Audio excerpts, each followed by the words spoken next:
Mi mujer soltó la bomba sin anestesia, con esa frialdad de quien cree que está dándote una lección de vida. He vendido tu viejo Pegaso por 50.000 euros. Su familia, mi propia sangre, lo celebró como si fuera la jugada maestra del siglo, el gran golpe financiero de la década. Vamos a celebrarlo con una buena cena, nos lo hemos ganado, añadió ella con una sonrisa radiante. Yo me quedé callado, de piedra, sintiendo como el suelo desaparecía bajo mis pies. Poco después, mientras ellos brindaban con aire triunfal, llamó el dueño del concesionario de clásicos, gritando por encima de un ruido de sirenas. Pablo. ¿Qué has hecho? ¿Por qué está aquí la policía científica preguntando por el número de bastidor? Me alegra teneros aquí para contar esto. Seguid mi historia hasta el fondo, porque lo que empieza como una traición familiar acaba en algo mucho más oscuro.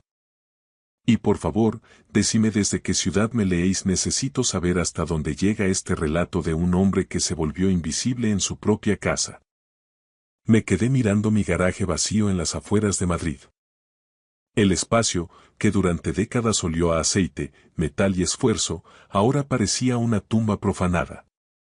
Solo quedaba una mancha de aceite en el suelo de hormigón, una marca oscura y persistente, la única prueba de que mi Pegaso Z-102 de 1953, la joya de la ingeniería española, había existido alguna vez bajo este techo. Me temblaban las manos de una forma que no podía controlar mientras me aferraba al marco de la puerta, intentando procesar lo que Melissa me acababa de soltar con tanta indiferencia, como quien vende un mueble viejo de IKEA. Lo he vendido esta mañana, mientras estabas en la revisión del médico, anunció a mis espaldas, moviéndose por la casa con ese tono de superioridad moral que usaba cuando creía haber tomado una decisión ejecutiva brillante para el bien de la familia. Me di la vuelta muy despacio, sintiendo cada una de mis articulaciones de 70 años protestar contra el movimiento, y miré a la mujer con la que llevaba casado 38 años. Estaba allí, en el umbral de la cocina, de brazos cruzados, con esa sonrisa de satisfacción que solo tienen los que ignoran la magnitud de su propia ignorancia. Detrás de ella, vi a nuestro hijo Miguel intercambiando miradas de aprobación con su mujer, Juana. Parecían cómplices de un rescate, como si hubieran liberado a un rehén. «Has vendido mi Pegaso». Las palabras salieron de mi boca apenas en un susurro quebrado. Sentí como si alguien me hubiera estrujado el corazón con un guante de hierro. «Oh, Pablo, no empieces con el drama», Melissa agitó la mano restándole importancia, como si espantara una mosca. Solo estaba ahí cogiendo polvo y ocupando un sitio que necesito para el equipo de jardín. ¿Cuándo fue la última vez que lo sacaste? ¿Hace un año? 2. Ese coche era un anacronismo. Miguel dio un paso adelante y me puso la mano en el hombro con ese aire paternalista y condescendiente que me ponía los pelos de punta. Me trataba como a un niño que no sabe gestionar su paga. Papá, mamá te ha hecho un favor inmenso. Tienes 70 años, ya no estás para pelearte con una dirección mecánica y un cambio de marchas que parece un rompecabezas. No necesitas andar por ahí con un trasto viejo que traga gasolina como un transatlántico y que no tiene ni dirección asistida. Piensa solo en lo que te vas a ahorrar en el seguro de clásico y en los recambios que traías de contrabando casi. Juana asintió entusiasmada mientras acunaba a nuestro nieto, el pequeño Tommy, que apenas tiene 18 meses. Además, suegro, 50.000 euros es una pequeña fortuna. Podrías comprarte algo práctico, un híbrido moderno con 5 estrellas de seguridad y etiqueta eco para entrar al centro de Madrid sin problemas. Algo que no te deje tirado en la A6 cada vez que hace calor. Quise gritar. Quise decirles que no tenían ni la más remota idea de lo que habían hecho. Que ese coche no era un trasto, sino un milagro de Wilfredo Ricard, una pieza de la historia de España que superó a Ferrari en su época. Quise decirles que ese motor V8 era el latido de mi propia juventud. Pero cuando abrí la boca, la rabia y el dolor se convirtieron en un nudo seco. Las palabras se me atascaron en la garganta, como siempre que intentaba explicar algo que requiriera un mínimo de sensibilidad a esta familia. Vamos a ir a cenar al asador nuevo del centro para celebrarlo, continuó Melissa, gastando ya mentalmente un dinero que, para ella, era un premio a su gestión y, para mí, era el precio de un sacrilegio. Estaba pensando en ese sitio donde ponen los chuletones a 70 euros. Nos merecemos un capricho tras tomar una decisión financiera tan inteligente y saneada. Decisión financiera inteligente. Cerré los ojos y me apoyé en la pared fría del garaje. Si ellos supieran. Si tan solo alguno se hubiera molestado en escuchar cuando intentaba hablarles de la distribución de las válvulas, de la carrocería superleggera de Turing, de las cosas que daban sentido a mis domingos. Papá, ¿estás bien? La voz de Miguel parecía venir de otra habitación o de otro planeta. Te has quedado pálido de repente. Asentí mecánicamente, sin confiar en mi voz. ¿Cómo explicarles que acababan de vender un pedazo de mi alma por el precio de un utilitario alemán de gama media? ¿Cómo hacerles entender que el Pegaso no era solo un coche, sino el último vínculo tangible, el último susurro que me quedaba de mi padre, que fue mecánico en la propia fábrica de Enasa? Lo peor, lo que realmente me quemaba por dentro, era lo orgullosos que se sentían. Melissa ya estaba con el móvil, reservando la mesa en el restaurante. Juana le decía al bebé que el abuelo le iba a comprar el parque de juegos más grande del mundo con el dinero del coche viejo. Miguel asentía con suficiencia, como si hubiera supervisado personalmente una transacción comercial magistral para proteger el patrimonio familiar. Ninguno me preguntó qué opinaba. Ninguno consideró que, tal vez, deberían haber consultado al dueño legítimo antes de deshacerse de su propiedad. Para ellos, yo solo era un viejo confundido, un mueble más que necesitaba ser optimizado. Entré en la casa y me hundí en mi sillón orejero, el mismo al que me habían relegado los últimos años, mientras mi familia empezaba a repartirse mi vida como si yo ya fuera un fantasma que solo molesta al pasar. Pero el teléfono estaba a punto de sonar, y la decisión inteligente de Melissa estaba a punto de convertirse en su peor pesadilla legal. Melissa trajinaba por la cocina hablando de aperitivos, de vinos de la Ribera del Duero y de reservas, mientras Miguel y Juana discutían con total naturalidad cómo debía invertir yo el dinero de la venta. Un depósito a plazo fijo sería lo más prudente ahora mismo, decía Juana con ese tono de sabelotodo financiera. A su edad, el suegro no puede permitirse el lujo de andar jugando con riesgos en la bolsa. O quizás deberíamos asesorarle para abrir una cuenta de ahorro de alta rentabilidad, añadió mi hijo Miguel, sin siquiera mirarme. Que tenga liquidez inmediata por si surge cualquier imprevisto con sus gastos médicos o de dependencia. Hablaban de mí como si no estuviera a 3 metros de distancia, sentado en mi sillón. Me trataban como si ya fuera un difunto y ellos estuvieran repartiéndose la herencia en el tanatorio. El dinero de mi coche, del Pegaso que mi padre me confió, se había convertido de repente en un botín de guerra que ellos se sentían con el derecho de gestionar por mi propio bien. Cerré los ojos y recordé el día que mi padre me entregó las llaves de aquel Z-102.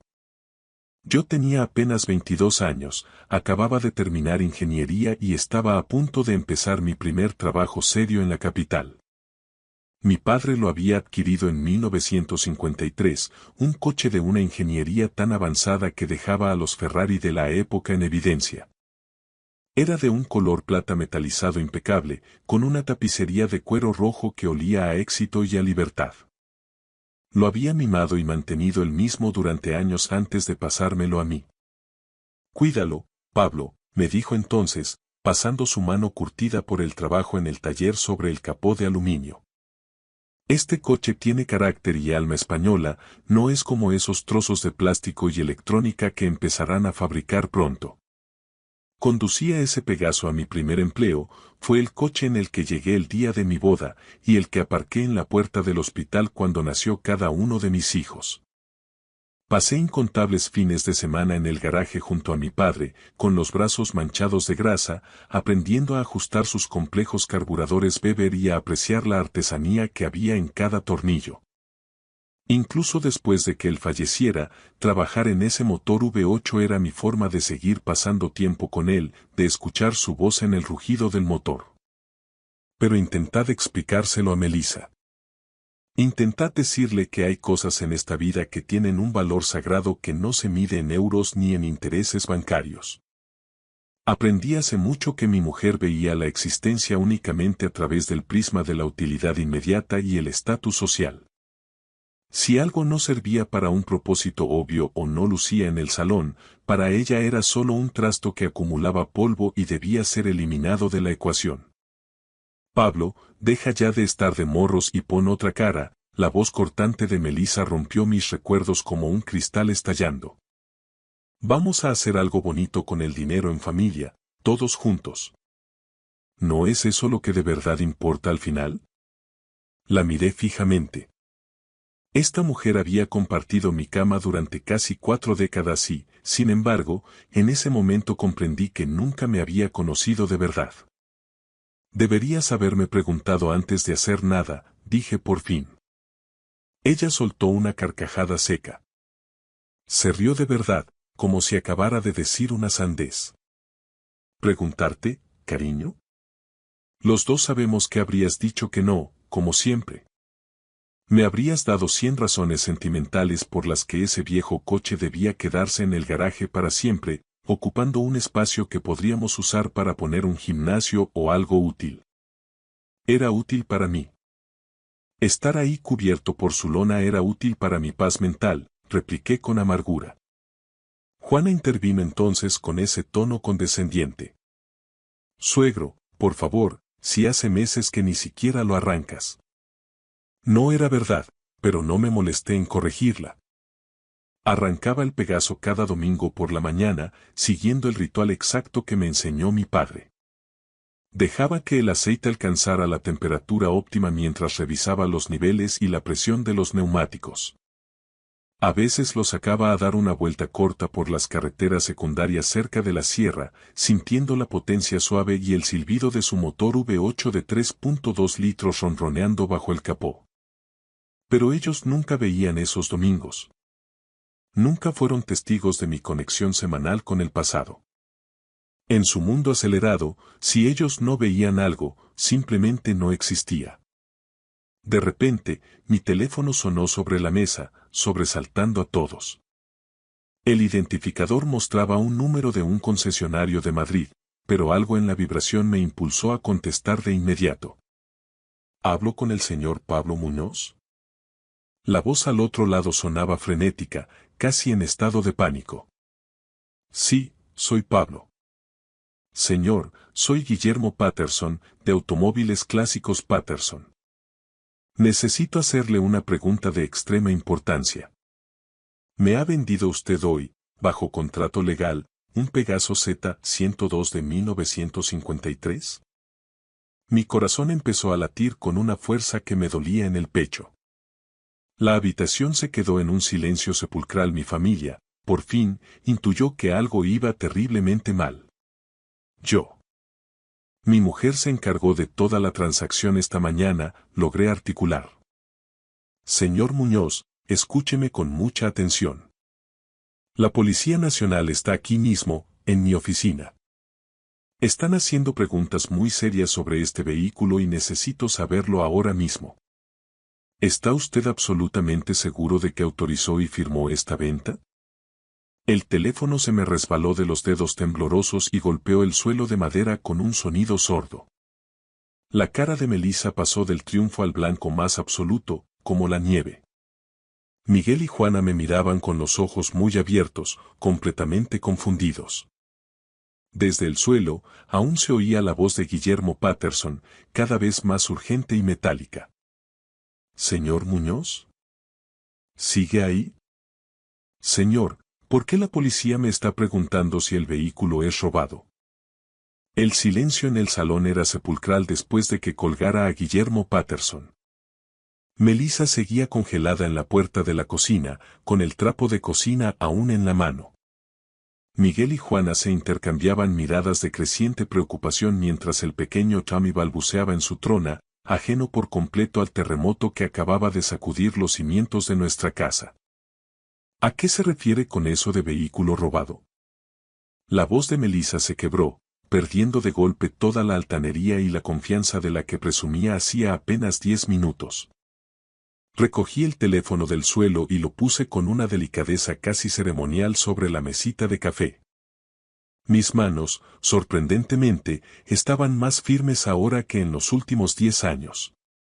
Escuchar el pánico genuino en la voz de Guillermo, un hombre curtido en 1000 subastas, había despertado algo en mi interior que llevaba demasiado tiempo anestesiado por la rutina y el desprecio de los míos. Pablo, por favor, respóndeme. Melissa se acercó un par de pasos, alternando la mirada entre el móvil y mis ojos. ¿Qué está pasando realmente? ¿Por qué habla de la policía? La miré fijamente, permitiéndome un segundo para observar a esa mujer que acababa de vender décadas de mi historia personal sin pestañear. ¿Cómo le explicas a alguien que siempre ha medido el éxito por el brillo de las joyas nuevas que algunas posesiones cargan con el peso de vidas enteras, de fracasos patrióticos y de genialidades incomprendidas? Ese coche, dije con una voz baja, pero que llenó cada rincón de la estancia, no era un Pegaso Z102 cualquiera, si es que acaso existe un Pegaso que sea cualquiera. ¿A qué te refieres con eso, papá? Preguntó Miguel, removiéndose incómodo en su silla, quizá intuyendo que su decisión financiera inteligente empezaba a desmoronarse. Cerré los ojos y me dejé transportar a un sábado de otoño de 1992, 13 años después de que mi padre me legara el vehículo. Yo tenía entonces 45 años y todavía conservaba la agilidad necesaria para pasarme horas bajo el chasis sin que la columna protestara. Por aquel entonces, todavía creía ingenuamente que si les enseñaba el alma de las máquinas, ellos entenderían la mía. Había estado en el garaje aquella mañana, ajustando la compleja sincronización de los carburadores Weber de doble cuerpo, cuando al retirar el panel interior de la guantera para limpiar un conducto de aire, encontré un sobre de cuero oculto en un doble fondo. Tenía mi nombre escrito con la caligrafía angulosa y firme de mi padre. Para Pablo, cuando estés listo para entender el peso de lo que conduces. Dentro había documentos que nunca habían visto la luz. Planos originales de la fábrica de Enasa en Barcelona, copias de correspondencia personal con ingenieros italianos y, lo más importante, un certificado de autenticidad que me hizo perder el aliento. El coche de mi padre no era un Z102 de serie. Era uno de los escasísimos ejemplares, apenas 3 en el mundo, que se montaron con el motor experimental de 3.2 litros con compresor, diseñado específicamente para competir en las 24 horas de Le Mans antes de que el proyecto fuera cancelado por falta de presupuesto del régimen. Era, técnicamente, un prototipo de carreras disfrazado de turismo de lujo. Mi padre guardó el secreto hasta su tumba, dejando que yo lo descubriera cuando fuera lo suficientemente maduro para no dejarme deslumbrar por el brillo del metal, sino por el valor de la ingeniería. Papá, la voz de Miguel me trajo de vuelta al salón. Nos estás asustando con ese silencio. ¿Qué tiene de especial ese coche para que la policía se meta por medio? Miré a mi hijo, este hombre de 42 años que nunca había mostrado el menor interés por mancharse las manos de grasa ni por entender por qué su abuelo pasaba las noches en vela diseñando piezas de repuesto. ¿Cuántas veces intenté llevarle al garaje? ¿Cuántos domingos le pedí que me ayudara solo para que él me respondiera que tenía cosas más productivas que hacer con su tiempo? Vuestro abuelo, empecé, con una voz que ganaba autoridad a cada palabra, era mucho más que un simple jefe de taller. En su época, era lo que los ingenieros de la época llamaban un ajustador de precisión. Enasa le consultaba directamente para los ajustes finales de los motores de alta competición. Juana soltó un bufido incrédulo. Suegro, el abuelo tenía un taller en un barrio de Madrid. Usted mismo nos contó 1000 veces que arreglaba camiones y furgonetas. Lo hacía para sobrevivir, pero era uno de los 3 mejores especialistas en Pegaso de toda Europa. Wilfredo Ricard, el director de la fábrica, Lo llamó personalmente para trabajar en los motores de los prototipos que debían batir a los Jaguar y los Ferrari. Melissa entrecerró los ojos, buscando una grieta en mi relato. Nunca habías mencionado que ese trasto fuera una pieza de museo única. Intenté decíroslo 100 veces. Durante años intenté explicaros qué significaba ese motor, la historia de cómo se salvó de ser desguazado por orden ministerial. Pero cada vez que empezaba a hablar, Miguel miraba el reloj, tú te ponías a hablar por teléfono o me decíais que ya estaba el abuelo otra vez con sus batallitas del siglo pasado. La habitación se sumió en un silencio tenso. Vi la duda en sus rostros, la sospecha de que quizás el viejo loco no estaba tan loco y que su codicia les había cegado. El motor de ese Pegaso, continué, disfrutando del impacto de mis palabras, no es el 2.8 estándar. Es el motor con sobrealimentación Bosch, una joya mecánica que produce una potencia que ningún otro coche nacional podía soñar en los años 50. Solo se conservan dos iguales en todo el planeta. ¿Y cómo puedes estar tan seguro de su valor real? Preguntó Miguel, tratando de mantener un escepticismo que ya le temblaba en la voz. Sonreí con una amargura que le heló la sangre. Porque he pasado los últimos 30 años en contacto secreto con el registro de vehículos históricos. Porque hace 5 años, un coleccionista suizo me ofreció 600.000 euros netos por él y le colgué el teléfono sin pestañear. La cifra cayó en la sala como un golpe de mazo sobre un yunque. Melissa retrocedió hasta chocar con la encimera, agarrándose a ella para no caer. 600.000. Susurró, con la voz rota. El último ejemplar similar que salió a subasta en Cabo Beach superó el 1.000.000 de euros. Me levanté despacio, con mis huesos crujiendo como la madera de un barco viejo, y caminé hacia la puerta del garaje, dándoles la espalda. Pero nunca se trató del dinero, Melissa. Nunca. Se trataba de que habéis vendido, por el precio de una reforma de cocina, la única cosa que me hacía sentir que mi padre todavía caminaba a mi lado. Y ahora, la policía os va a explicar por qué no se puede vender un bien de interés cultural sin la firma del dueño. Abrí la pesada puerta de madera y entré en el garaje vacío, respirando el aroma persistente a aceite de motor, cuero antiguo y recuerdos que se negaban a evaporarse. Detrás de mí, oía a mi familia seguirme sus pasos sobre el hormigón, antes decididos y arrogantes, ahora sonaban vacilantes, casi temerosos. Aquí es donde he pasado cada domingo por la mañana durante los últimos 10 años, dije, pasando la mano por el banco de trabajo de pino, donde mis herramientas seguían ordenadas por tamaños y tipos, exactamente como las dejé antes de ir al médico. No estaba aquí porque no tuviera nada mejor que hacer, sino porque quería. Porque mantener ese motor era como mantener vivo el latido de mi padre. Abrí un cajón del banco y extraje una carpeta de cuero grueso, con los bordes desgastados por el roce de los años. Dentro reposaba el tesoro que ellos nunca quisieron ver. Fotografías en blanco y negro, planos técnicos con el sello de ENASA, correspondencia con coleccionistas de la Mille Miglia y registros detallados de mantenimiento que se remontaban a hace más de medio siglo.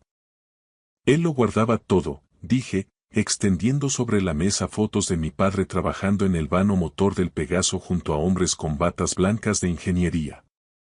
Cada cambio de bujías, cada ajuste de la suspensión de Dion, cada modificación en los carburadores. Lo documentó todo porque sabía que, en un mundo que pronto se llenaría de coches desechables, este objeto acabaría importando. Juana cogió una de las fotos, entornando los ojos para leer la anotación al pie.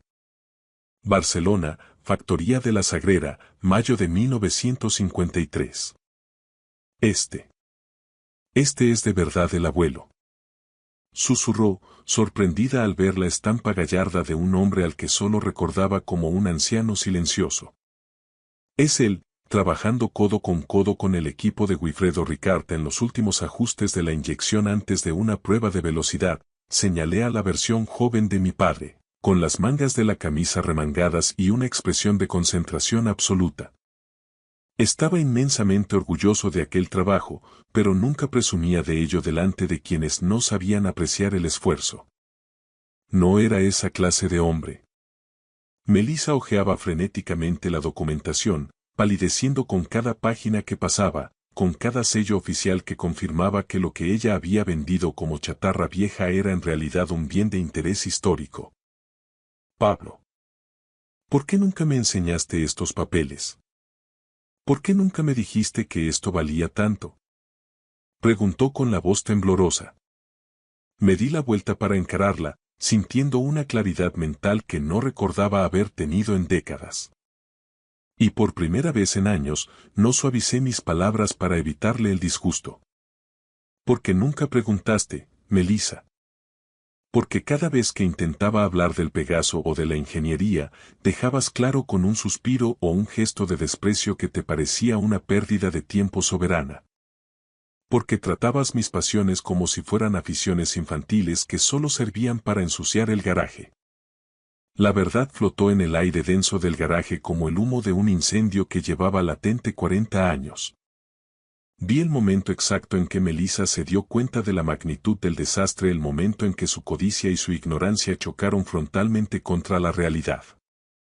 Pero si solo es un coche, dijo débilmente, tratando de aferrarse a su última pizca de lógica, aunque ya no tenía convicción. No, dije con una firmeza que la hizo retroceder. Es historia de este país. Es artesanía pura. Es lo último en lo que mi padre y yo trabajamos juntos antes de que el cáncer le impidiera bajar estas escaleras. Es todo lo que nunca te molestaste en entender sobre el hombre con el que te casaste. Mi teléfono volvió a vibrar sobre el banco de trabajo. Era Guillermo Patterson. Esta vez su voz no era frenética, sino gélida y urgente, el tono de un hombre que sabe que tiene un problema legal entre manos.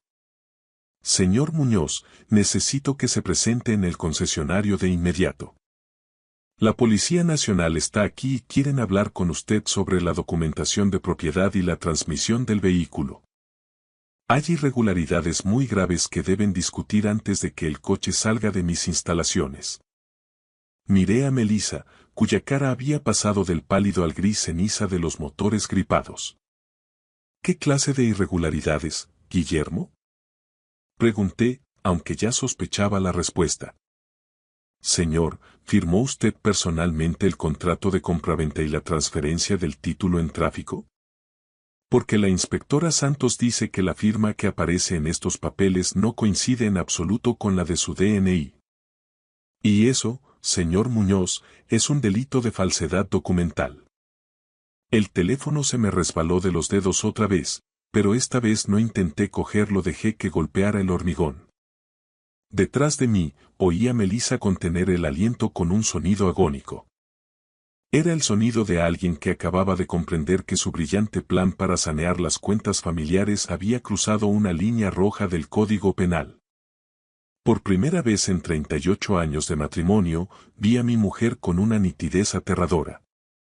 Y lo que vi fue a una extraña que había estado gestionando mi vida como si yo fuera un incapacitado, tomando decisiones unilaterales y tratándome como un obstáculo a optimizar en lugar de como un compañero al que respetar. La policía estaba al caer, y el mundo que Melissa había construido a base de desprecios estaba a punto de saltar por los aires. El trayecto hasta Automóviles Clásicos Patterson fue el más largo y pesado de mi vida. Melissa iba rígida en el asiento del copiloto, con las manos apretadas sobre el regazo hasta que los nudillos se le pusieron blancos como el mármol.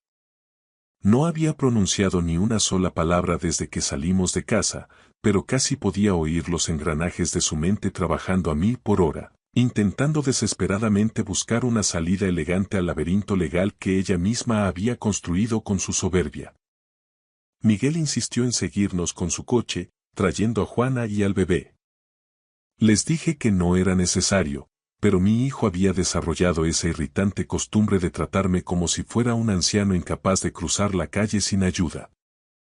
Hoy, por primera vez en años, agradecí su intromisión. Tenía el presentimiento de que iba a necesitar testigos de calidad para lo que estaba a punto de ocurrir.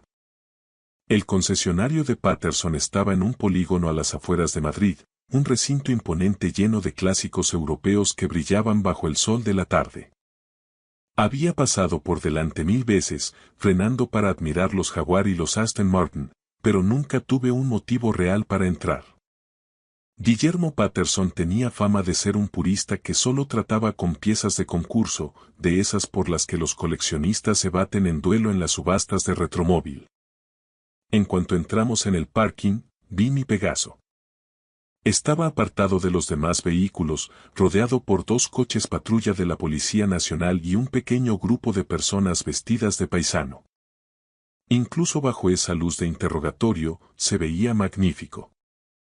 Su carrocería plateada reflejaba la luz como si fuera mercurio líquido y los detalles cromados centelleaban con una dignidad que hacía que el resto de coches modernos parecieran electrodomésticos desechables.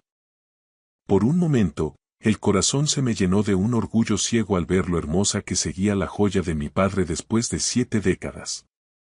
Luego, la tensión en los rostros de los agentes me devolvió a la cruda realidad. Guillermo Patterson se acercó a nuestro coche antes incluso de que termináramos de aparcar. Era un hombre alto, de unos 60 años, con el porte de un aristócrata y ojos cargados de ansiedad tras unas gafas de montura de oro. Su habitual aplomo de marchante de arte mecánico había desaparecido, sustituido por un pánico profesional apenas contenido. «Señor Muñoz», dijo en cuanto bajé. «Gracias por venir. Me temo que estamos ante una situación de extrema gravedad administrativa y penal». La inspectora María Santos se presentó con un apretón de mano seco y una mirada tan analítica que sentí que estaba escaneando cada mentira que se hubiera dicho en mi casa en los últimos 40 años. Era una mujer de unos 45 años, con rasgos afilados y una intensidad que sugería que no perdía el tiempo con cortesías innecesarias. «Señor Muñoz, necesito que sea absolutamente sincero conmigo. Es vital para el atestado», dijo la inspectora. «¿Autorizó usted personalmente a su esposa para formalizar la venta de este vehículo?» Miré a Melissa, que se escondía detrás de mi hombro intentando volverse invisible. «No», respondí con firmeza. «No lo hice». ¿Tenía usted conocimiento de que hoy se iba a producir una transacción comercial sobre este bien? Ninguno. Me enteré cuando el coche ya no estaba en mi garaje. La inspectora Santos asintió mientras anotaba en su libreta digital. «Señor Patterson, explique al señor Muñoz que saltó en el sistema cuando intentó tramitar el cambio de titularidad en la jefatura de tráfico». Guillermo se pasó la mano por el pelo, visiblemente nervioso. En cuanto introdujimos los datos para la transferencia telemática, el sistema de la DGT bloqueó la operación. No solo la firma del contrato de compraventa no coincidía con la firma digital que tenemos en el registro para el señor Muñoz, sino que saltó una alerta de seguridad de nivel A. ¿Qué tipo de alerta?, pregunté, aunque ya conocía la respuesta por mis años de estudio. «Señor Muñoz», intervino la inspectora, «este vehículo está catalogado oficialmente en el Registro de Bienes de Interés Cultural y en el Reglamento de Vehículos Históricos como una unidad de relevancia tecnológica excepcional. Los coches con esta protección legal no pueden venderse ni salir del país sin una serie de notificaciones previas al Estado. La DGT está obligada a verificar que la firma del propietario sea auténtica para evitar, precisamente, el expolio del patrimonio nacional». Sentí una oleada de reivindicación pura. Mi padre, previsor como pocos, se había encargado de registrar las particularidades del motor experimental en los años 80, asegurándose de que la importancia del Pegaso fuera preservada. Fue su último regalo. Una trampa legal para proteger el coche de cualquier manos inexpertas. Además, continuó la inspectora Santos con voz gélida, nuestra base de datos muestra que este bastidor ha sido objeto de seguimiento por parte de museos internacionales. Su valor real es astronómicamente superior al precio de venta que su esposa pretendía cobrar. Melissa recuperó la voz, aunque sonaba como un hilo de seda a punto de romperse. Yo no sabía nada de registros ni de cultura. Pablo nunca me dijo que el coche fuera una pieza de museo.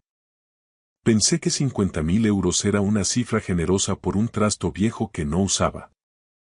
Me giré hacia ella y la rabia que había estado conteniendo durante décadas, ese resentimiento por ser ignorado en mi propia casa, estalló en una calma helada. Intenté decírtelo 1000 veces, Melissa. Durante 30 años intenté compartir contigo el valor de lo que teníamos. Cada vez que mencionaba la importancia técnica del Pegaso, ponías esa cara de aburrimiento y me cortabas para hablar de las cortinas o del viaje de tus amigas. Dejaste claro que mis pasiones te daban igual porque no daban dinero rápido. Eso no es justo. Protestó ella, pero sus ojos ya no sostenían la mirada. No. Hace 2 años me llegó una invitación para llevar el coche al concurso de elegancia de Pebble Beach, en California. Te enseñé la carta, te dije que era un honor que solo unos pocos españoles habían logrado. ¿Sabes qué me respondiste sin levantar la vista de la revista? Dijiste. Qué bien, busca un sitio donde no moleste el papel. Nunca has mirado nada que me importe a mí, Melissa. Solo miras lo que te sirve a ti. Miguel dio un paso adelante, con la cara desencajada por el shock. Papá. ¿Estás diciendo que ese coche vale más de lo que mamá ha cobrado? La inspectora Santos respondió por mí, con la frialdad de los hechos. Señor Muñoz, según los peritos de la Unidad de Patrimonio y las últimas subastas de Pegaso con motor de competición, el valor de mercado de esta unidad oscila entre los 500.000 y los 800.000 euros. La cifra cayó como una bomba de racimo. Juana soltó un grito ahogado. Miguel tuvo que apoyarse en la aleta de su propio coche para no caerse. Melissa parecía haber envejecido 10 años en 10 segundos. Se quedó pálida, con la boca abierta, viendo cómo se esfumaba su imagen de gestora brillante. Casi 1.000.000 de euros. Susurró Miguel, mirando el Pegaso como si fuera un altar sagrado. Y en el estado de conservación mecánica en el que lo tiene su padre, podría subir más, añadió Guillermo Patterson. Es una negligencia profesional haber intentado vender esto por 50.000 euros. Señora Muñoz, dijo la inspectora Santos, retomando su tono profesional y autoritario, tengo que interrogarla formalmente.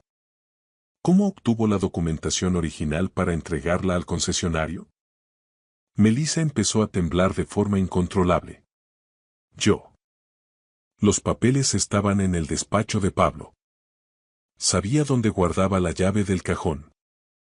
Simplemente los cogí pensando que estaba haciendo lo correcto para la familia. ¿Y la firma en el contrato de compraventa y en el impreso de transferencia de la DGT? ¿Falsificó usted la firma de su marido para saltarse su consentimiento? Yo creía que... La voz de Melissa se apagó. No había excusa posible en el Código Penal para lo que había hecho. Señora, necesito una respuesta clara para el acta. ¿Firmó usted con el nombre de su esposo sin su autorización expresa? Melissa miró a su alrededor, desesperada. Buscó a Miguel, pero su hijo estaba demasiado ocupado asimilando la fortuna que su madre casi había regalado por ignorancia. Finalmente, sus ojos aterrizaron en mí. Estaban suplicantes, aterrados, pidiéndome que hiciera lo que había hecho durante 38 años.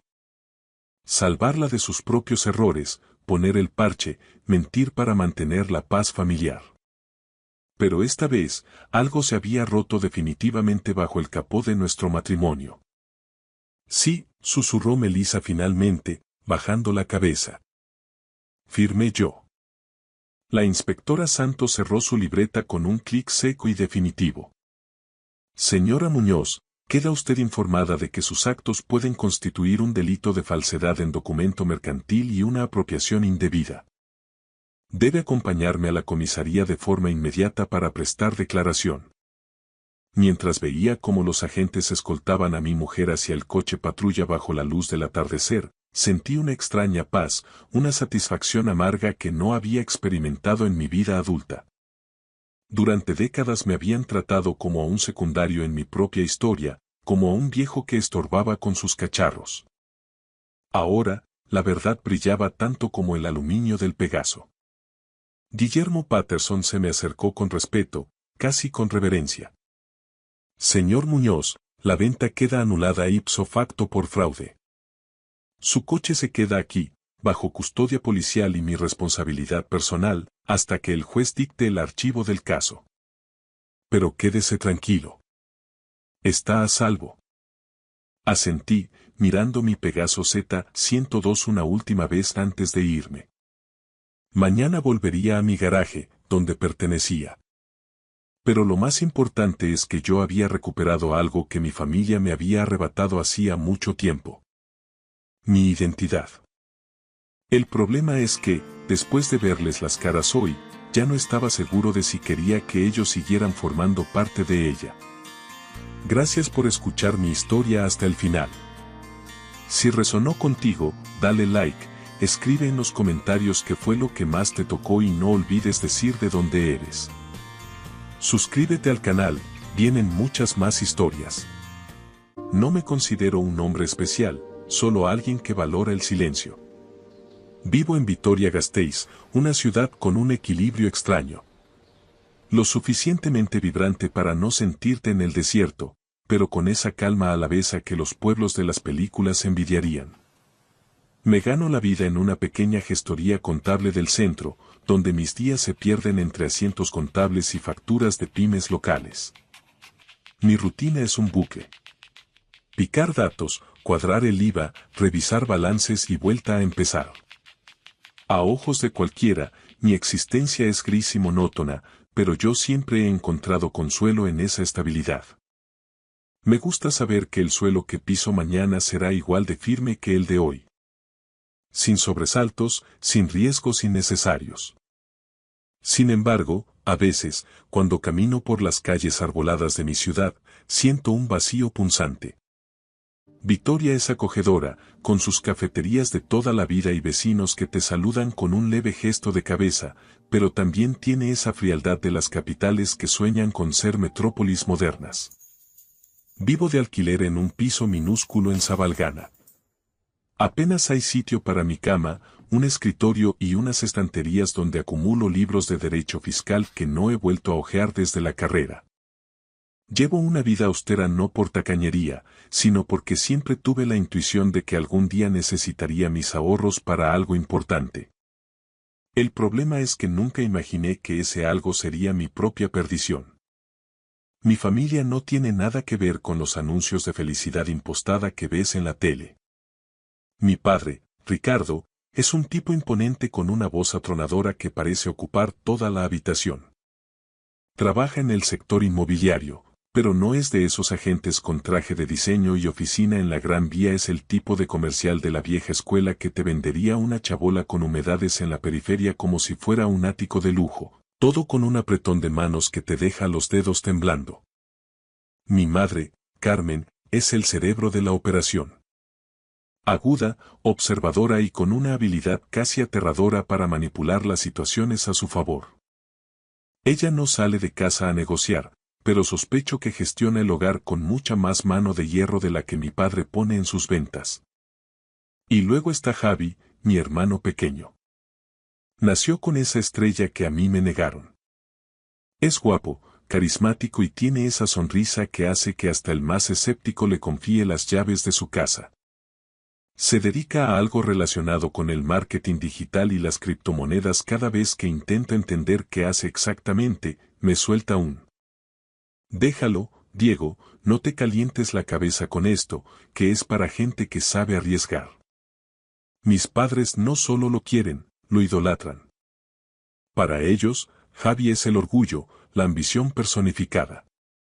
Yo solo soy esa sombra funcional que siempre está ahí, el hijo responsable al que se puede ignorar porque no da problemas. Crecí escuchando las comparaciones constantes. Diego, fíjate en tu hermano, solía decir mi padre mientras brindaba con un Rioja frente a él sí sabe ver las oportunidades, no como tú, que te vas a jubilar pegado a ese Excel. Mi madre era más sutil, pero sus suspiros al hablar de mi trabajo me dolían más que cualquier grito. Hijo, tendrías que ser un poco más ambicioso, como Javi. Él se atreve a soñar. Yo solo bajaba la cabeza, ponía una sonrisa forzada y me decía que solo querían lo mejor para mí. Pero sus palabras eran como pequeños cortes de papel. Finos, pero constantes. Nunca fui el alma de la fiesta. Mientras Javi conquistaba a media calle cuchillería con un par de chistes, yo me quedaba en un rincón, siendo el contable torpe y callado. Incluso dejé escapar a Mónica, una compañera de la universidad con la que compartí 1000 cafés y horas de estudio. Tenía una sonrisa que me desarmaba, pero siempre me frenaba el mismo pensamiento. ¿Qué le vas a ofrecer tú? ¿Una vida ordinaria en un piso de Sabalgana? Así que, fiel a mi estilo, no hice nada. Dejé pasar el tren, como tantos otros. Todo cambió un viernes de otoño. El aire de Álava empezaba a morder y las hojas de la avenida de Gasteiz se teñían de ese dorado sucio tan característico. Salí de la oficina y me detuve en una cafetería a pedir un café solo y un bocadillo de tortilla. Estaba en mi rincón habitual, escuchando un podcast sobre gestión patrimonial, cuando mi madre llamó. Su voz no tenía ese tono sarcástico de siempre, sonaba urgente, casi vulnerable. Diego, ven a Armentia ahora mismo. Tenemos que hablar de algo importante. Llegué al chalet familiar en el barrio de Armentia, una zona de casas unifamiliares donde el estatus se mide por el césped. Al entrar, el olor a carne asada inundaba el recibidor. Oí la risa de Javi desde el comedor, estaba en medio de una de sus anécdotas exageradas. Me quité los zapatos en la entrada, sintiéndome, como siempre, un extraño en mi propia casa. Al entrar al salón, mi padre presidía la mesa con una copa de tinto. Diego, siéntate, dijo mi madre mientras me servía un poco de ternera asada que apenas probé. Mi padre dejó la copa y me miró con una seriedad inusual. Hijo, nos estamos haciendo mayores. Queremos que la familia esté unida de verdad. Hemos visto una casa espectacular en las afueras, con terreno, espacio para todos. Pero necesitamos un último empujón financiero.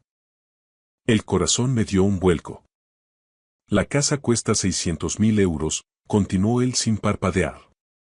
Nosotros ponemos 350.000, pero si tú aportas los 250.000 que tienes ahorrados, podremos comprarla. Estará a mi nombre por un tema de gestión, pero será el patrimonio de todos.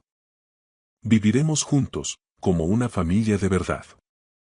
Javi se encogió de hombros, sin soltar el móvil. Venga, hermano, es una inversión segura. Estaremos todos allí, será la leche. En ese momento, mi juicio profesional de contable se vio nublado por un hambre vieja. La de ser aceptado. Quise creer que me necesitaban, que por fin era una pieza clave en el tablero familiar. Accedí. Entregué los ahorros de 10 años de privaciones, de vacaciones no disfrutadas y de una austeridad casi extrema. Era mi red de seguridad, pero se la entregué con la esperanza de comprar, por fin, un lugar en su mesa. Un mes después de la transferencia, empaqueté mi vida en el Seat León y conduje hacia la nueva propiedad. Era una villa imponente. 3 plantas, fachada de piedra y un jardín que parecía un parque. Cuando llamé a la puerta, me recibió el frío. Mi madre abrió, pero su cara no reflejaba alegría, sino una extraña incomodidad. ¿Qué haces aquí con esas maletas, Diego?, preguntó. Me quedé helado. He venido a vivir aquí, como acordamos. Mi padre apareció detrás de ella, con una mirada gélida que nunca le había visto. Te equivocas, Diego. Esta es nuestra casa. Tú ayudaste a la familia, como es tu obligación, pero eso no te da derecho a mudarte aquí sin avisar. No hay sitio para ti. El mundo se detuvo. Pero si os he dado todo mi dinero, grité, sintiendo cómo se me cerraba la garganta. No lo compliques, hijo, sentenció mi madre con una calma aterradora, ya eres mayorcito para buscarte la vida. Ahora vete antes de que tengamos que llamar a la Erchaincha. Cerraron la puerta. Me quedé solo frente a una valla blanca que yo mismo había pagado, con la lluvia de Vitoria empezando a calarme los huesos y la comprensión brutal de que, para mi propia sangre, yo no era más que un cajero automático que acababa de quedarse sin fondos. Los días que siguieron pasaron como en una neblina de gasoil y frío. Mi vida se redujo a las 4 puertas de mi viejo Seat León, aparcado de forma discreta cerca del Parque de la Florida. Durante el día, cumplía mecánicamente con mi jornada en la oficina. Tecleaba asientos contables, cuadraba facturas y respondía correos electrónicos que habían perdido todo sentido para mí. Me movía como un autómata. Mis compañeros notaron el cambio. Mónica, la chica de la que estuve enamorado en silencio, se acercó una tarde a mi mesa. «Diego, ¿estás bien? Tienes una cara. Pareces agotado», me dijo con una preocupación genuina. Solo pude esbozar una sonrisa forzada. «Estoy bien, de verdad. Solo una mala racha con el insomnio». Pero nada estaba bien. No tenía casa, no tenía ahorros y, lo que era peor, se me había roto el cristal de la confianza. Por las noches, me ovillaba en el asiento trasero del coche, envuelto en una manta que apestaba a humedad, escuchando el viento del norte silbar contra los cristales. En la oscuridad, las caras de mi familia se proyectaban en el parabrisas. La mirada de acero de mi padre, la voz gélida de mi madre y la sonrisa cínica de Javi, que seguía actuando como si yo no existiera. ¿Cómo habían podido? ¿Cómo habían convertido a su propio hijo en un indigente en su propia ciudad? Una mañana, mientras intentaba digerir una barrita energética rancia sentado en el asiento del conductor, un golpe seco en la ventanilla me dio un vuelco al corazón. Al subir la vista, vi a un hombre de unos 60 años, de pelo canoso cortado a cepillo y un traje gris algo desgastado pero impecable.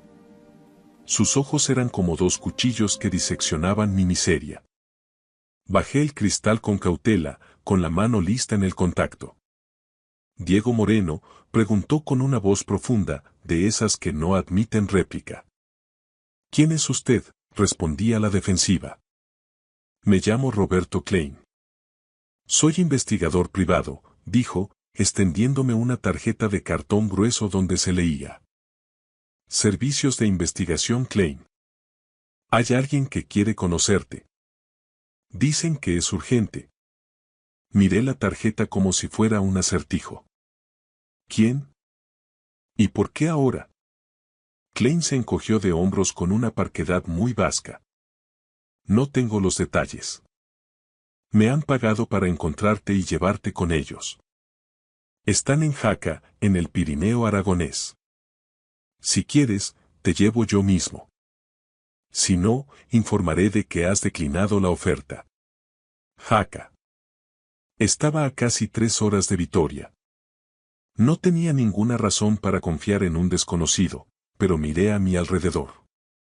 El coche desordenado, los envoltorios de comida y mi dignidad por los suelos. No me quedaba nada que perder, salvo el orgullo que ya me habían arrebatado. «Está bien», dije. «Iré». El viaje fue un trayecto silencioso por la autovía hacia Navarra y luego hacia las montañas. Seguí el todoterreno negro de Klein bajo un cielo plomizo. Atravesamos bosques de pinos y desfiladeros hasta que las cumbres nevadas del Pirineo empezaron a recortarse en el horizonte. Mi mente era un hervidero. ¿Quién se tomaba la molestia de contratar a un detective? ¿Mis padres? Imposible, ellos ya habían obtenido lo que querían. Llegamos a las afueras de Jaca al anochecer. Klein no se detuvo en el centro, sino que me guió por pistas de tierra flanqueadas por muretes de piedra seca y praderas solitarias. Finalmente, nos detuvimos ante un gran portalón de hierro forjado. En el pilar de la entrada, una placa de cerámica pintada a mano rezaba: «Torre de los Sauces». Klein me hizo una seña. «Entra. Te están esperando. Mi parte del trato termina aquí». Dio media vuelta y su coche desapareció en la penumbra, dejándome solo frente a la entrada. Empujé la reja, que chirrió con un lamento metálico. El camino de grava estaba flanqueado por pinos altísimos que embalsamaban el aire con olor a resina. Al fondo, vi una imponente casona de piedra y madera, con una luz cálida filtrándose por los ventanales y el humo de la chimenea subiendo perezosamente hacia el cielo estrellado. Cuando me acerqué, la puerta principal de madera noble se abrió. Una mujer mayor salió al porche, tenía el cabello plateado recogido en una trenza impecable y unos ojos de un azul tan brillante que parecían iluminar la noche. Vestía un jersey de lana gordo y unos vaqueros desgastados. Me miró con una intensidad que me hizo flaquear las piernas. Diego, dijo con una voz que temblaba de emoción contenida. Sí, respondí con un hilo de voz. ¿Quién es usted? Ella sonrió con una mezcla de alegría y una tristeza infinita. Soy Elena, tu abuela. Hizo una pausa larga, como si estuviera recuperando el tiempo perdido en un solo vistazo. Y esta es tu casa, hijo, si tú la quieres. Me quedé petrificado. Mi padre siempre me había dicho que sus padres murieron cuando yo era un bebé. No había fotos, ni tumbas que visitar, ni historias. Nada. Pero. Mi padre dijo que habíais muerto, tartamudeé, sintiendo que la realidad se desmoronaba bajo mis pies. En ese momento, un hombre apareció detrás de ella. Era alto y enjuto, con el rostro surcado de arrugas como el lecho de un río seco, pero con una presencia imponente. Se apoyaba en un bastón de madera de olivo. Diego, dijo con voz firme. Soy Valerio, tu abuelo. Y creo que tenemos mucho de qué hablar. La casa era un refugio contra el mundo. No era ostentosa, pero desprendía una calidez que yo nunca había sentido en el chalet de Armentia. Había estanterías repletas de libros, cuadros de paisajes pirenaicos y un aroma reconfortante a guiso de leña y hogar. Me sentaron a la mesa del comedor, una pieza de roble macizo que parecía haber visto pasar generaciones. Elena me sirvió un plato generoso de ternasco estofado y me puso delante una hogaza de pan de pueblo. ¿Por qué?, pregunté antes de probar bocado. ¿Por qué me habéis buscado ahora? Mi padre nos mintió a todos. Nos borró de vuestra vida.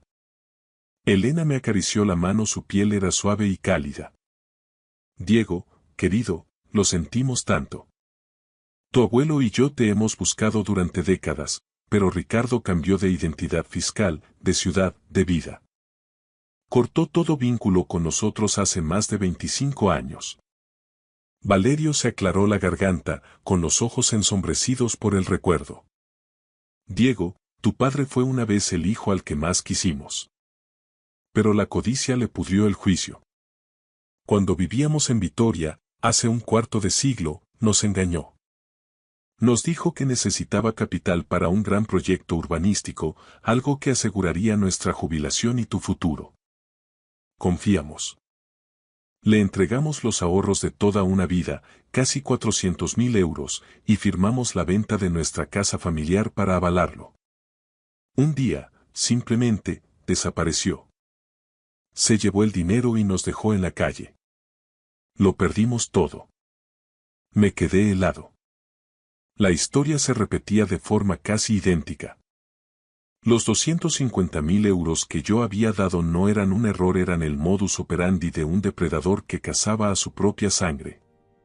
Mi padre era un estafador profesional, y su víctima favorita era su propia familia.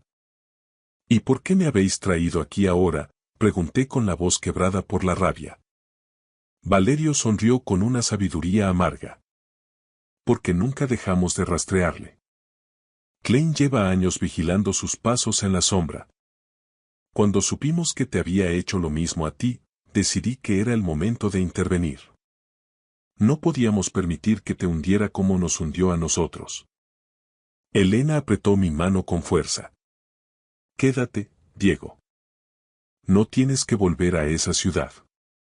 Esta finca es legalmente nuestra, de una herencia posterior que tu padre no pudo tocar. Aquí tienes un hogar, Y aquí es donde vas a aprender a levantarte. Miré a sus ojos y vi una sinceridad que nunca existió en las sonrisas de plástico de mi madre o en los apretones de manos de mi padre. Sin embargo, en mi pecho, la tristeza se estaba transformando en algo más denso y oscuro. Una chispa de fuego que empezó a arder con fuerza. Rabia hacia mis padres, hacia el consentimiento silencioso de Javi y hacia mi propia ingenuidad. Me quedaré, afirmé, y mi voz sonó más segura de lo que me sentía. Pero quiero justicia. Quiero que paguen por lo que han hecho. Valerio asintió lentamente. La tendrás, Diego. Pero primero, descansa. Mañana empezaremos a trabajar. Has perdido mucho, pero eres contable. Y te vamos a enseñar a pasarles la factura definitiva. Esa noche, en una cama con sábanas que olían a lavanda, escuchando el silencio absoluto de las montañas, no pude dormir de inmediato. Mi cerebro, acostumbrado a los números y a los balances, empezó a trazar líneas invisibles. Pensé en la casa de Armentia, en las cuentas de la inmobiliaria de mi padre y en el estilo de vida de Javi. A la mañana siguiente, el sol de la montaña entraba a raudales por la ventana. Bajé a la cocina y encontré a Valerio revisando unos documentos con sus gafas de lectura. Elena me puso un café humeante y una tostada de pan con aceite de oliva. ¿Estás listo, Diego?, me preguntó mi abuelo sin levantar la vista del papel. ¿Listo para qué? Él levantó la mirada y, por primera vez, vi un destello de astucia depredadora en sus ojos, una que superaba por mucho a la de mi padre. Para tu verdadera formación.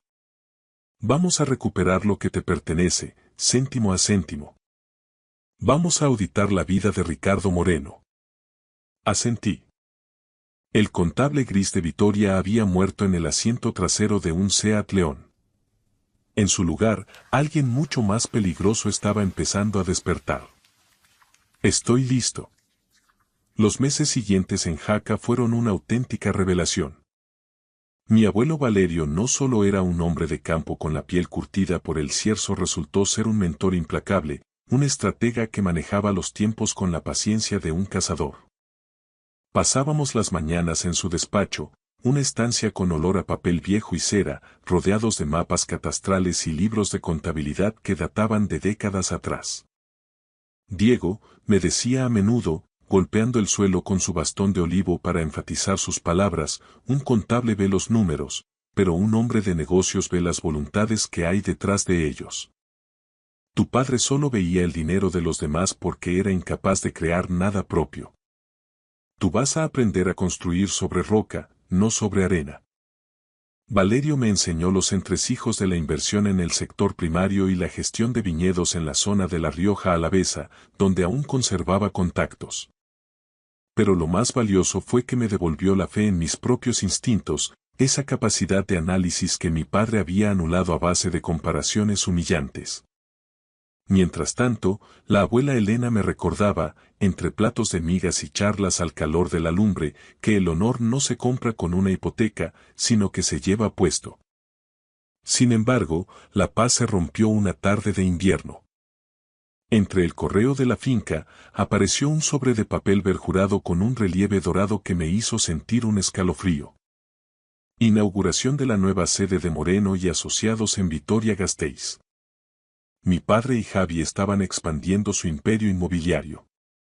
Y lo estaban haciendo con los 250.000 euros que me habían arrebatado. Estaban usando mis años de privaciones para comprar voluntades y estrenar oficinas de diseño. Sentí que la sangre me hervía, una rabia fría que pedía orden. Valerio, que me observaba desde su orejero de cuero, simplemente sentenció. Ha llegado el momento de cuadrar el balance, ¿verdad? Sí, respondí apretando el sobre. Tengo que volver. No vayas con las manos vacías, Diego, añadió él, entregándome una carpeta de piel negra. Aquí tienes la munición. Klein ha hecho un trabajo de cirujano. Contratos impagados de hace 25 años, deudas con la seguridad social que Ricardo creía prescritas y las irregularidades en la sociedad interpuesta con la que han comprado vuestra casa familiar. Úsalo con la precisión de un auditor. Regresé a Vitoria un martes de esos en los que la lluvia no moja, sino que cala los huesos. Pero ya no era el contable invisible que se ocultaba en un Seat León. Me alojé en un hotel de la Plaza de la Virgen Blanca, frente a los balcones acristalados que tanto amaba, y me preparé para el evento. La inauguración era en un local minimalista y carísimo cerca de la calle Dato. Al entrar, el lujo me pareció obsceno. Allí estaba mi padre, Ricardo, con una copa de vino de autor en la mano, riendo con un grupo de constructores y concejales. A su lado, Javi lucía un traje italiano que probablemente costaba 3 de mis antiguos sueldos mensuales, repartiendo tarjetas con una arrogancia que me revolvió el estómago. Me acerqué sin prisa. Cuando mi padre me vio entre la multitud, su sonrisa de vendedor de enciclopedias se desvaneció. Diego, tartamudeó, intentando recuperar el tono. ¿Qué haces aquí? Te dije que no nos causaras más problemas. Ya te dimos lo que te correspondía. Una lección de vida que no te enseñaron en la facultad. Javi se dio la vuelta y se interpuso, tratando de ser intimidante. Venga, hermano, no nos montes un numerito aquí. Vete a casa, si es que tienes una. Me mando de imperturbable. Saqué la carpeta de Valerio y la puse sobre una de las mesas altas de cristal, abriéndola lo suficiente para que los empresarios de alrededor pudieran ver los sellos oficiales y los avisos de embargo. No vengo a pedir dinero, papá, dije con una voz clara y profesional, proyectándola para que los inversores más cercanos se detuvieran a escuchar. Vengo a entregarte una notificación de auditoría externa. Resulta que la sociedad con la que habéis comprado este local y el chalet de Armentia tiene deudas vinculadas a antiguas estafas en el Alto Aragón. Y esas deudas, gracias a una gestión que he realizado, acaban de ser reactivadas. El rostro de mi padre pasó de un rojo colérico a un gris ceniza en cuestión de segundos. ¿Estás loco? Eso es papel mojado. No lo es. Mi abuelo Valerio os manda recuerdos, sentencié con una media sonrisa. Y también le manda los documentos a la Hacienda Foral de Álava. El murmullo en la sala se volvió ensordecedor.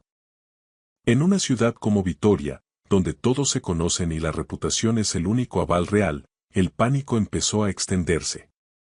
Los invitados empezaron a alejarse de mi padre y de Javi como si fueran portadores de una plaga. Les había quitado lo único que valoraban por encima de los billetes. Su estatus.